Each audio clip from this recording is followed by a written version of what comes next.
Good morning, Har Har Mahadev. સ્વાગત છે મારા નવા બ્લોગમાં. તો ગાઈસ મસ્ત જુઓ, સૂર્યનારાયણ ઉગીને બહાર આવી ગયા છે. તો આપણે સૂર્યનારાયણના પગે લાગી, તુલસી માતાજીના પગે લાગી લઈએ ખાલી. તો કેટલું મસ્ત સુંદર સુંદર વાતાવરણ લાગે. આ કમ્પ્લીટ તડકો અમારા ઘરમાં આવે હ, બતાવું તમને. જુઓ, ટીવી જોડે, દરવાજા જોડે, આવી રીતે રસોડામાં બધો. તો ગાઈસ હવે ચા પી લઈએ આપણે. ચા મસ્ત કડક મીઠી ચા બનીને તૈયાર હ. તો પહેલાં ચા પી લઉં. અને આજે તો મહેમાન આવવાના છે. બિટ્ટુ માટે એક વસ્તુ લાયા હે ને પપ્પા, આપણે સરપ્રાઈઝ આલે હો. બિટલી, આ ફ્રીજ ખોલ, ફ્રીજ ખોલ ખાલી. અલી હા, ફ્રીજ ખોલ ખાલી. તું ખાલી ફ્રીજ ખોલ, તાર ફેવરેટ વસ્તુ હ. ઉપર પેલું રીયો ખોલ. આઈ રી એટલે વડાપાવ લાય. ખુશ તો થા, ખુશ જ હતી રે. ખુશ જ છું, જરી લાય.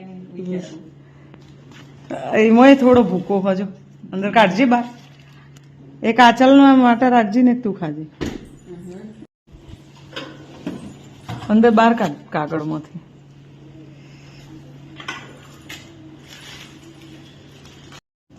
તો ગાઈસ જુઓ, હવારમાં પૂરી લાયા હતા છોકરો માટે. આવું કહેવાય બીજું? વડાપાવ કહેવાય હે ને. જુઓ,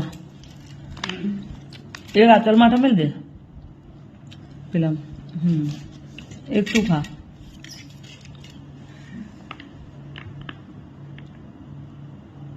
કંકુના ચોલ્લા કરે ને એવું કરે કે સ્માઈલી બનાવા? ચોલ્લા નહીં કરતી, તો સ્માઈલી બનાવી જુઓ. આવો હે બૂન તો.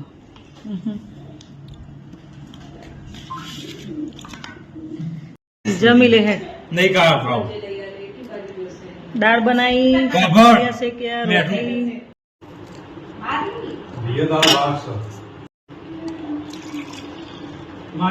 તો કઈ જમવાનું અને બધું હાના કરતા કામ કરતા સવાય કે બધું કામ પત્યું હતું. તો માનસી અને બિટ્ટુ બેઠા હે ગેમ રમ. હર હર મહાદેવ, જય શ્રી કૃષ્ણ. રસીલાબેન એન ગોસાઈ લખેલું હ, એ આઈડી હ. એટલે રસીલાબેનને મને એવી કોમેન્ટ કરી કે તમે ચોલ્લો કેમ નહીં લગાવતા. તો બેન, હું ચોલ્લો કેમ નહીં લગાવતી ખબર કે પહેલાથી જ્યારે અમારા મેરેજ થયા ને એટલાથી પપ્પાએ એમને ગમતું નહોતું. હું ચોલ્લો જ્યારે બી ચોલ્લો કરતી હતી ને, લગાવતી હતી ચોલ્લો કપાળમાં, તો એમને ગમતું નહોતું. પછી એ રહે શું કહે કે આવડી કાળી નાની ટિક્કી હોય ને એ જ લગાવવાની. આ બધો બહેરો કે મોટા મોટા ચોલ્લા મોટા લગાવવા ને એ એમનો પસંદ નહોતું. પછી કેવું કે કોમો જો એક બાજુ નોકરી હોય, પછી જે તે હવે હું પહેલાના જેમ એવું કોઈ તૈયાર થવાનો ટાઈમ ના હોય. હાડ કરતો જો 7 વાગે 6:30 ઉઠીએ, પાછું ઉતાવળમાં માથું ઉડાઈને ફટાફટ ઉતાવળ કેટલી હોય, 9 વાગે નોકરી પહોંચવાનું. એટલે 9 વાગે નોકરી પહોંચવાનું એટલે એક બાજુ નોકરી જવાનું હોય, ઘર કામ પતાઈને જવાનું હોય, પાછું બપોરે આવીને જમવાનું બનાવવાનું હોય, આવું બધું હોય. અને બાપ બેટો બે અમારા ઘરમાં એક જ જેવાય. પાછો જો હું ચાંદલો લગાવ્યો હોય ને, જો મને લિપસ્ટિક કરવી ગમે, પછી તમે જુઓ બધું જ મારા હશે, પણ ચાંદલો હું ઘણી વાર લગાવું. સવારે કદાચ અમુક ટાઈમે થોડું વહેલા ઉઠાઈ ગયું હોય ને, તો એમ થાય કે વહેલી ઉઠી લાય થોડું તૈયાર થવું ને એના ભેગો ચાંદલો લગાવી દઉં. તો હું ચાંદલો લગાવીને તો મારો છોકરો આવે ને, જ્યારે હું ઘેર જમવાનું બનાવતી હોય ને, એટલે પછી 1 વાગે સ્કૂલથી ઘેર આવે એટલે મને કહેશે, આવું કે આ બધું કર્યું કાઢ નોક વધી કે આવું કરીને એ ચોલ્લો કાઢી નાખે. હું તમને ઘણી વાર બતાવી. આજે મેં સવારે તૈયાર થઈ ને એટલે મેં કાળી ટિક્કી લગાવી હતી. મારી જોડે કાળી ટિક્કી નાની તો મેં લગાવી હતી, તો એને કાઢી નાખી. બોલો, એટલે આવું હોય એટલા માટે હું નહીં લગાવતી હો. અને હવે જો બધા કહેશે ને તો હું લગાવું, કોઈને ગોઠું નહીં મારા ઘરમાં.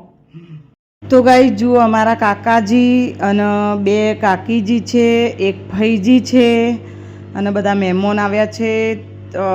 બધા આવ્યા હતા મહેમાન, તો જમવાનું બનાવ્યું. તો એક બાજુ જમવાનું બનતું હતું અને પછી માનસીના લગ્નની કેસેટ ચાલુ કરી આલી. એટલે મેં કીધું તમને બતાવું. બાપા માળા કરે, દૂર બેઠા બાલ્કનીમાં મસ્ત પવન આવતો હતો, તો બેઠા માળા કરતા હતા ને આ બધો કેસેટ જોતો હતો. તો એક બાજુ જમવાનું પણ ચાલુ હો અને રાહુલે ઘેર આવી ગયો હો. તો જો બાપા જેવા બેઠા માળા કરીને બહુ મસ્ત એવું સરસ વાતાવરણ લાગતું હોય ને રાતનું, તો મજા આવે. જો 7:15 થઈ ગયા ઘડિયાળમાં. તો હું તમને એવું કહેવા માગું કે અમે વ્લોગ બનાવ્યો નહોતો જ્યારે માનસીના લગ્ન થયા ને, તો તમે જોજો કે લગ્નનો કોઈ અમે વ્લોગ બનાવેલો નહીં. તો અત્યારે હાલ આ ગ્રહ શાંતિ ચાલે હ. તો ગાઈસ, જો તમને ગમતું હશે ને તો હું ગ્રહ શાંતિનો નહીં, બધા જ એક વ્લોગ આવે જ હશે.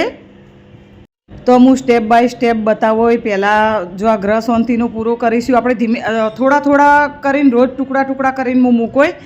ગ્રહ શાંતિ પતશે એટલે હલ્દી રસમ આવશે. હલ્દી રસમ પતશે ને એટલે પછી એવી રીતે વરઘોડો માનસીનો કર્યો તો વરઘોડો હશે. જો બાપા માટે કેવો મસ્ત શીરો બનાવ્યો મેં, એકદમ ખાઈએ કે ને એવો શીરો બનાવ્યો હતો. શ્રીખંડ મંગાવ્યો હતો, પછી ખીચડી બનાવી હતી, રોટલી બનાવી હતી, મિક્સ સબ્જી બનાવી હતી.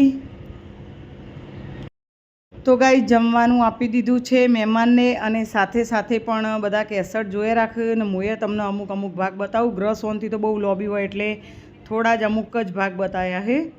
એટલે જમતા અમે બધાએ જોઈ રાખી કેસેટ. પણ તમને અલગથી હવે હું એક ભાગ કરીને બતાવો. એ ટાઈમે કારણ કે લગ્ન હોય ને એટલે મારે ખુદને જ બધું કરવાનું હતું. એટલે મારો મોબાઈલનો જ ઠેકાણો નહોતો, બરાબર. અને લગ્નમાં હું વ્લોગ બનાવી શકી નથી.